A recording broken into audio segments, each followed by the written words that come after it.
Yun, dito tayo ngayon sa loob ng bodega guys. Ito ang ating trabaho. Napakahirap. Yan.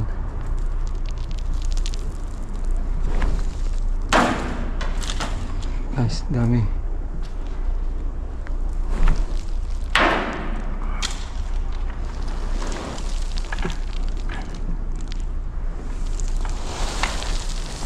Yan, ito yung loob ng bodega.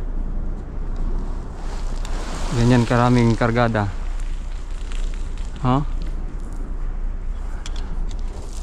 Kita nyo? Yan karaming kargada. May slide pa. Wala bundok yan guys. Ganyan ang loob ng bodega guys pag may laman. Yan.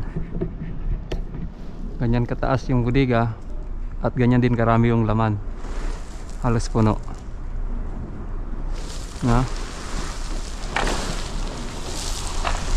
At tatanggalin natin ang yan. Ito guys.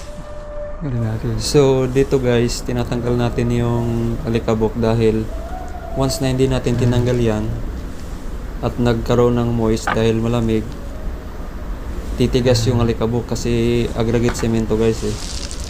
So mahirap na siya linisan pag mag-cargo hold cleaning kami.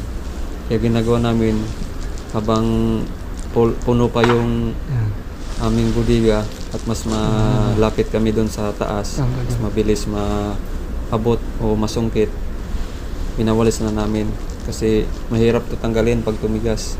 Kaya yan ang ginagawa namin.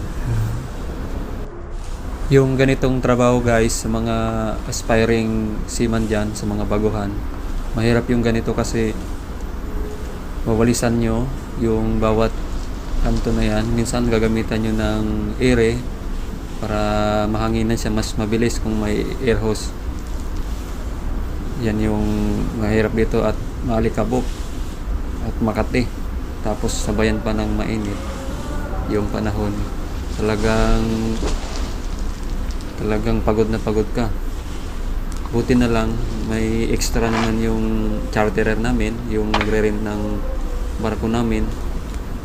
Nagbigay din siya ng kunting pampalubag ng loob. So yun ang paghati-hatian namin ng mga kasama ko dito.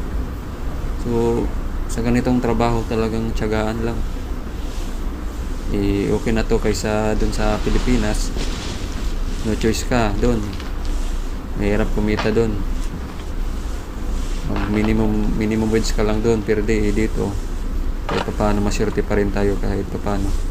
Kahit mahirap, makakapagod, at least may uwi tayong medyo malaki. So ito yung trabaho namin guys hanggang matapos yung 5 bodega to eh. Hanggang matapos yung 5 bodega, puro yan ganito. So mahaba-haba yung proseso, pero okay lang, kaya yan.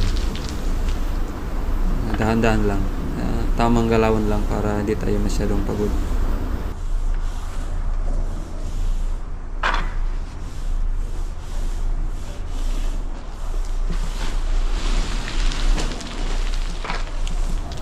Sa ganitong trabaho pala guys, sa mga dating seaman na dyan, sa mga baguang seaman pa lang, so sa pagbabarko kailangan talaga makaipon ka talaga, makasave ka.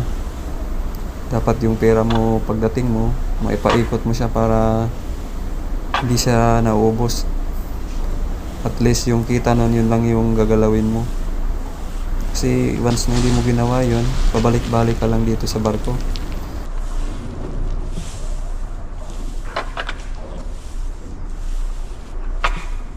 Tips ko pala guys sa mga bagong magbabarko pa lang dyan. So ganito talaga yung buhay sa barko guys. So halos lahat ng oras dito talaga pagod talaga eh. Bihira lang sa kontrata mo yung hindi ka masyado pagod.